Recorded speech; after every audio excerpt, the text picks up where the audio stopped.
안녕하세요. 전마왕입니다. 오늘은 API에 대해서 한번 살펴보도록 하겠습니다. 제가 지금까지 채널 운영을 하면서 업무 자동화와 관련되어 있는 여러 가지 기능을 만들 때 굉장히 좀 어려운 내용을 다룰 때 종종 사용되었었던 기능 중에 오픈 API라는 것을 활용을 하는 기능이 있었습니다. 제 영상에서 예전에 다뤘던 내용 중에서는요, 오픈 API를 이용해서 네이버 뉴스 검색을 하거나 다트 오픈 API를 통해서 기업 공시 정보를 수집하거나 국립중앙박물관 오픈 API를 활용해서 책 정보를 수집하는 등의 영상을 다룬 적이 있었습니다. 굉장히 유명한 엑셀 유튜버이신 오빠도 엑셀에서도 카카오 API를 활용을 해서 카카오톡을 엑셀에서 사용을 할 수 있게 하거나 챗 GPT의 기능들을 엑셀에서 돌려볼 수 있게끔 하는 등의 기능 구현에도 이 오픈 API라는 기술이 사용이 되었습니다. 그럼 이 API라는 것이 어떤 기술이고, 그리고 오픈 API에는 어떤 것들이 있는지에 대한 내용을 한번 알아보도록 하겠습니다. 제가 지난번 영상에서 웹 서비스의 경우 프론트엔드와 백엔드 영역으로 나누어서 개발이 보통 구성이 된다라는 내용을 말씀을 드렸던 적이 있습니다. 그리고 이 프론트엔드 영역과 백엔드 영역에서는 서로 데이터를 주고받는다라고 말씀을 드렸는데, 이때 명령을 주고받을 때 각각의 영역에서 어떤 동작에 대한 지시를 하거나 그 내용을 받을 때 사용하는 인터페이스가 바로 이 API다라고 보시면 좋겠습니다. API라는 것이 약어 자체가 어플리케이션 프로그래밍 인터페이스의 약어이기 때문에 두 가지 이상의 어떤 프로그램의 인터페이스를 연결하는 기술들을 모두 API로 칭한다라고 보시면 좋겠습니다. 그리고 실제 이 API는요, 우리도 모르는 사이에 굉장히 자주 빈번하게 사용을 해왔습니다. 제일 대표적인 예가 바로 검색 엔진에서 검색을 할 때입니다. 예를 들어서 구글에서 API다라는 것을 검색을 해본다라고 하면은 이 검색한 결과 내용이 이 아래 면에 이런 식으로 나오는 것을 볼 수 있습니다. 이때 위에 있는 URL 화면을 보시면요, 내가 하나하나 입력하지 않은 굉장히 복잡한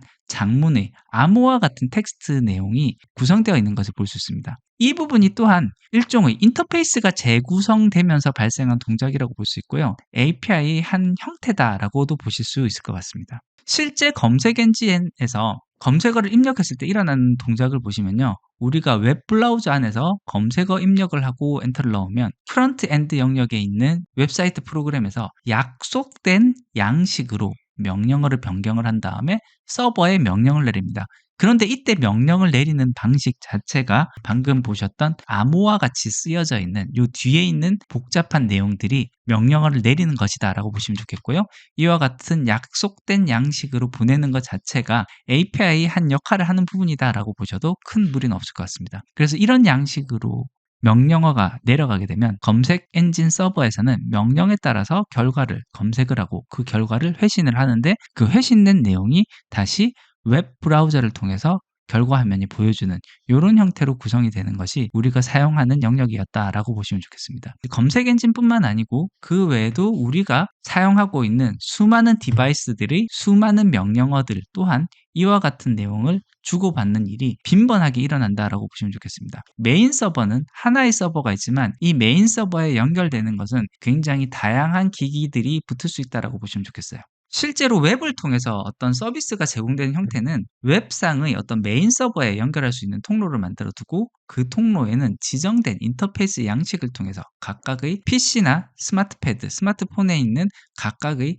프로그램들이 정해진 양식으로 질문을 하고 그거에 대한 답을 받은 다음에 그것을 주어진 내가 사용하고 있는 디바이스에 결과를 보여주는 형태, 이런 형태가 대부분의 웹을 기반으로 한 서비스에서는 내부적으로 구동되는 형태다라고 보시면 좋겠습니다. 오픈 API라는 것은요, 기본적인 형태는 동일하다고 보시면 됩니다.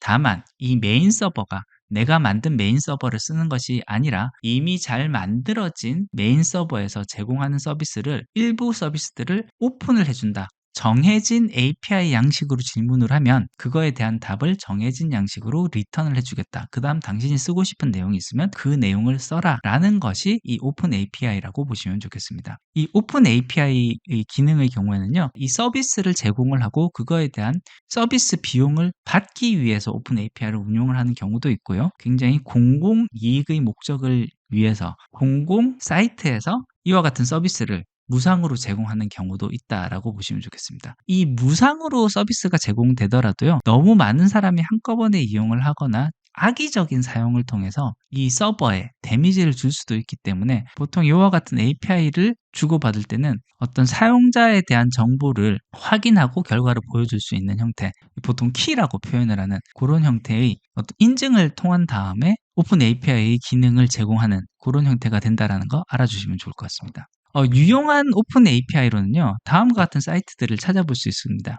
제일 유용한 오픈 API 중에 하나는 구글 클라우드에서 제공하는 수많은 API들이 있을 수 있습니다. 트랜스레이터도 제공을 받을 수가 있고요. 맵에 대한 내용들 등등 여러 가지 내용들을 서비스를 받을 수 있습니다. 그리고 우리나라에서 굉장히 많이 활용할 수 있는 것은 네이버 오픈 API고요. 네이버 오픈 API는 네이버 디벨로퍼스라는 사이트에 들어오면은 API에 대한 내용을 서비스 받을 수 있습니다. 이와 같이 API 프로덕트에 들어가서 보면은 API에 대한 소개와 이 API를 사용하는 방법에 대한 것을 찾아서 이용을 할 수가 있는데, 이와 같은 형태로 사용되는 것이 오픈 API다라고 보시면 좋겠습니다. 카카오에서도 카카오 디벨로퍼 사이트에서는 마찬가지로 오픈 API, 카카오에서 제공하는 오픈 API가 제공된다는 점, 요 점 알아주시면 좋겠습니다. 이와 같은 유명 포털 업체 이외에도 우리 공공기관에서도 이와 같은 형태의 오픈 API를 제공하는 경우가 많습니다.